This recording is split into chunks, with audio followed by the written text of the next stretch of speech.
ನಮಸ್ಕಾರ ವೀಕ್ಷಕರೇ, ಪ್ರಿಯಾ ರುಚಿ ಚಾನಲ್ಗೆ ಸ್ವಾಗತ. ಮೀನು ಪ್ರಿಯರಿಗೆಲ್ಲ ಸುಲಭವಾಗಿರುವಂತಹ ರುಚಿಯಾದ ನಮ್ಮನೆ ಸ್ಪೆಷಲ್ ಮೀನ್ ಸಾರು ರೆಸಿಪಿಯನ್ನು ತೋರಿಸ್ತಾ ಇದ್ದೀನಿ. ಈ ಮೀನ್ ಸಾರು ಮಾಡೋದಕ್ಕೆ ಮನೆಯಲ್ಲೇ ಇರುವಂತಹ ಸಾಮಗ್ರಿಗಳಿದ್ರೆ ಸಾಕು, ಕೆಲವೇ ನಿಮಿಷಗಳಲ್ಲಿ ಈ ಮೀನ್ ಸಾರು ರೆಡಿ ಆಗಿಬಿಡುತ್ತೆ. ಬನ್ನಿ ಸುಲಭವಾಗಿ ರುಚಿಯಾಗಿರುವಂತಹ ಮೀನ್ ಸಾರನ್ನು ಯಾವ ರೀತಿ ಮಾಡೋದು ಅಂತ ನೋಡ್ಕೊಳ್ಳೋಣ. ಈ ಸ್ಪೆಷಲ್ ಮೀನ್ ಸಾರನ್ನು ಮಾಡೋದಕ್ಕೆ ನಾನು ಇವತ್ತು 1 kg ಮೀನನ್ನು ತಗೊಂಡಿದ್ದೀನಿ. ಇದನ್ನು ಚೆನ್ನಾಗಿ ತೊಳೆದು ಕ್ಲೀನ್ ಮಾಡಿ ಇದಕ್ಕೆ ನಾನು 1 ಟೀ ಸ್ಪೂನಷ್ಟು ಉಪ್ಪು, 1 ಟೀ ಸ್ಪೂನಷ್ಟು ಅಚ್ಚ ಖಾರದ ಪುಡಿಯನ್ನು ಹಾಕ್ಕೊಳ್ತಾ ಇದ್ದೀನಿ. ಇದನ್ನು ನಾವು ಕೈನಲ್ಲೇ ಚೆನ್ನಾಗಿ ಪ್ರತಿಯೊಂದು ಮೀನಿಗೂ ಉಪ್ಪು ಖಾರ ಹಿಡಿಯೋ ರೀತಿ ನಾವು ಕಲಿಸ್ಕೊಳ್ಬೇಕಾಗತ್ತೆ. ಉಪ್ಪು ಖಾರನ ಚೆನ್ನಾಗಿ ಹಚ್ಚಿದ ಮೇಲೆ ನಾವು ಇದನ್ನು 1 ಗಂಟೆಗಳ ಕಾಲ ನೆನೆಯಕ್ಕೆ ಇಡಬೇಕಾಗುತ್ತೆ. ಉಪ್ಪು ಖಾರ ಚೆನ್ನಾಗಿ ಹೀರ್ಕೊಳ್ಬೇಕು. ಈಗ ನಾನೊಂದು ಮಿಕ್ಸರ್ ಜಾರ್ನ ತಗೊಳ್ತಾ ಇದ್ದೀನಿ. ಇದಕ್ಕೆ ನಾನು 1 ಕಪ್ಪಷ್ಟು ತೆಂಗಿನಕಾಯಿ ತುರಿಯನ್ನು ಹಾಕ್ಕೊಳ್ತಾ ಇದ್ದೀನಿ. 1 kg ಮೀನಿಗೆ 1 ಕಪ್ಪಷ್ಟು ತೆಂಗಿನಕಾಯಿ ತುರಿ ಸಾಕಾಗುತ್ತೆ. ಈಗ ನಾನು 2 ಮೀಡಿಯಂ ಸೈಜ್ ಈರುಳ್ಳಿಯನ್ನು ನಾನು ತೆಳ್ಳಗೆ ಸ್ಲೈಸ್ ಮಾಡಿ ಹಾಕ್ಕೊಳ್ತಾ ಇದ್ದೀನಿ.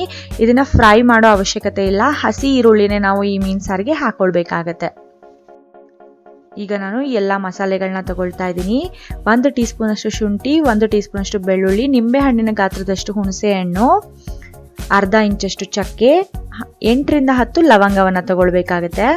ಹುಣಸೆ ಹಣ್ಣನ್ನು ನಾನು 1 ನಿಂಬೆ ಹಣ್ಣಿನ ಗಾತ್ರದಷ್ಟು ನಾನು ತಗೊಂಡಿದ್ದೀನಿ. ನಿಮಗೆ ಹುಳಿ ಕಡಿಮೆ ಬೇಕಿದ್ರೆ ಸ್ವಲ್ಪ ಕಡಿಮೆ ಮಾಡ್ಕೊಳ್ಬಹುದು. ಈಗ ಇದನ್ನೆಲ್ಲ ನಾನು ಮಿಕ್ಸರ್ ಜಾರ್ಗೆ ಹಾಕ್ಕೊಳ್ತಾ ಇದ್ದೀನಿ.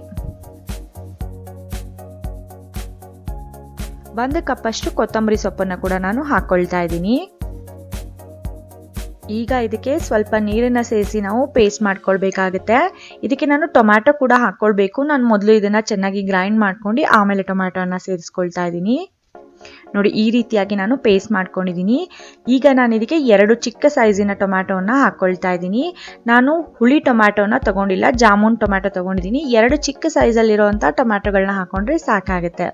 ಇದನ್ನು ಕೂಡ ನಾವು ಫೈನ್ ಪೇಸ್ಟ್ ಮಾಡ್ಕೊಂಡ್ಬಿಡೋಣ. ನೋಡಿ, ಈ ಥರ ನಾವು ನುಣ್ಣಗೆ ರುಬ್ಕೊಳ್ಬೇಕಾಗತ್ತೆ. ನಾವು ಎಷ್ಟು ನುಣ್ಣಗೆ ರುಬ್ಕೊಳ್ತೀವಲ್ಲ ಸಾರು ಅಷ್ಟೇ ರುಚಿಯಾಗುತ್ತೆ. ಈಗ ನಾನು ಈ ರುಬ್ಬಿಟ್ಕೊಂಡಿರೋ ಮಸಾಲೆಯನ್ನು ಹೀಗೆ ತೆಗೆದಿಟ್ಕೊಳ್ತಾ ಇದ್ದೀನಿ. ಈಗ ಸಾರು ಮಾಡೋದಕ್ಕೆ ಒಂದು ಪಾತ್ರೆಯನ್ನು ತಗೊಳ್ತಾ ಇದ್ದೀನಿ. ಪಾತ್ರೆ ಬಿಸಿ ಆದಮೇಲೆ ಅದಕ್ಕೆ 2 ಟೇಬಲ್ ಸ್ಪೂನಷ್ಟು ಎಣ್ಣೆನ ಹಾಕ್ಕೊಳ್ತಾ ಇದ್ದೀನಿ.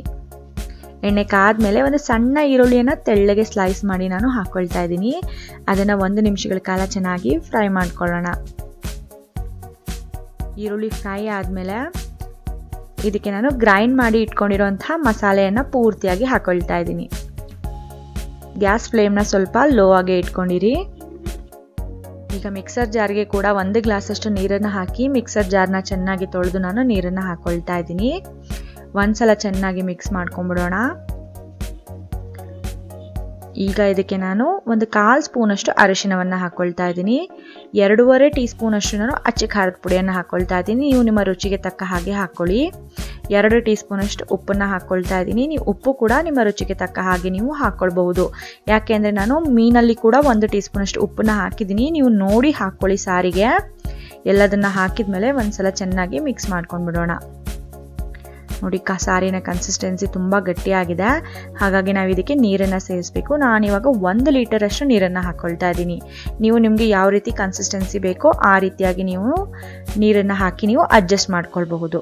ಈಗ ನಾನು ಈ ಸಾರನ್ನು 10 ನಿಮಿಷಗಳ ಕಾಲ ಮಸಾಲೆ ಜೊತೆಗೆ ಚೆನ್ನಾಗಿ ಕುದಿಸ್ಕೊಳ್ಬೇಕಾಗತ್ತೆ. ಹಾಗಾಗಿ ಅರ್ಧ ಮುಚ್ಚಳ ಮುಚ್ಚಿ ನಾನು 10 ನಿಮಿಷಗಳ ಕಾಲ ಕುದಿಸ್ಕೊಳ್ತೀನಿ. ನೋಡಿ, 10 ನಿಮಿಷಗಳ ಕಾಲ ಆಗಿದೆ. ಸಾರು ಚೆನ್ನಾಗಿ ಮಸಾಲೆ ಜೊತೆಗೆ ಕುದೀತಾ ಇದೆ. ಈಗ ನಾನು ಇದಕ್ಕೆ ಮೀನನ್ನು ಹಾಕ್ಕೊಳ್ಬೇಕಾಗತ್ತೆ. ನೋಡಿ, ಮೀನು ಕೂಡ ಉಪ್ಪು ಖಾರನ ಚೆನ್ನಾಗಿ ಹೀರ್ಕೊಂಡ್ಬಿಟ್ಟಿದೆ. ಈಗ ನಾನು ಒಂದೊಂದೇ ಮೀನನ್ನು ಸಾರು ಒಳಗಡೆ ಹಾಕ್ಕೊಳ್ತೀನಿ. ಎಲ್ಲ ಜಾಗದಲ್ಲೂ ನೀವು ಒಂದೊಂದು ಮೀನನ್ನ ಹಾಕ್ತಾ ಹೋಗಿ. ಮೀನನ್ನು ಹಾಕಿದ ಮೇಲೆ 1 ಸ್ಪೂನ್ನಲ್ಲಿ ನಾವು 1 ಸಲ ಈ ರೀತಿಯಾಗಿ ನಾವು ತಿರುಗಿಸ್ಕೊಳ್ಬೇಕಾಗತ್ತೆ. ಎಲ್ಲದಕ್ಕೂ ಜಾಗ ಸರಿಯಾಗಿ ಅಡ್ಜಸ್ಟ್ ಆಗಬೇಕು. ಈಗ ನಾನು ಮತ್ತೆ ಅರ್ಧ ಮುಚ್ಚಳ ಮುಚ್ಚಿ 5 ರಿಂದ 6 ನಿಮಿಷಗಳ ಕಾಲ ಕುದಿಸ್ಕೊಳ್ತೀನಿ. ಈಗ ನೋಡಿ, 5 ನಿಮಿಷಗಳ ಕಾಲ ಆಗಿದೆ. ಮೀನು ತುಂಬ ಬೇಗ ಬೆಂದ್ಬಿಡುತ್ತೆ. ಕೇವಲ 5 ನಿಮಿಷ ನಾವು ಹೈ ಫ್ಲೇಮ್ನಲ್ಲಿ ಇಟ್ಕೊಂಡ್ರೆ ಬೇಯಿಸಿದ್ರೆ ಸಾಕು. ನೀವೇ ನೋಡಿ ಮೀನು ಯಾವ ರೀತಿಯಾಗಿ ಎಷ್ಟು ಚೆನ್ನಾಗಿ ಬೆಂದಿದೆ ಅಂತ. ನೋಡಿ, ಪೂರ್ತಿಯಾಗಿ ಬೆಂದ್ಬಿಟ್ಟಿದೆ. ಈಗ ನಾನು ಗ್ಯಾಸ್ ಫ್ಲೇಮ್ನ ಆಫ್ ಮಾಡ್ಕೊಳ್ತಾ ಇದ್ದೀನಿ. ಈ ಮೀನಿನ ಸಾರು ಯಾವಾಗಲೂ ತೆಳ್ಳಗಿದ್ರೇನೆ ಇದು ತುಂಬ ರುಚಿಯಾಗಿರುತ್ತೆ. ನೋಡಿ ನಮ್ಮ ಮೀನಿನ ಸಾರಿನ ಕನ್ಸಿಸ್ಟೆನ್ಸಿ ಯಾವ ರೀತಿ ಇದೆ ಅಂತ. ನೀವು ನಿಮಗೆ ಯಾವ ರೀತಿ ಬೇಕೋ ಆ ರೀತಿಯಾಗಿ ನೀವು ಕನ್ಸಿಸ್ಟೆನ್ಸಿಯನ್ನು ಅಡ್ಜಸ್ಟ್ ಮಾಡ್ಕೊಳ್ಬಹುದು. ಇದನ್ನು ನೀವು ಬೆಳಗ್ಗೆ ಮಾಡಿ ರಾತ್ರಿ ಊಟ ಮಾಡಿದ್ರೆ ಈ ಮೀನು ಸಾರಿನ ರುಚಿ ತುಂಬಾ ಚೆನ್ನಾಗಿರುತ್ತೆ, ಡಬಲ್ ಆಗಿಬಿಟ್ಟಿರುತ್ತೆ ಟೇಸ್ಟು.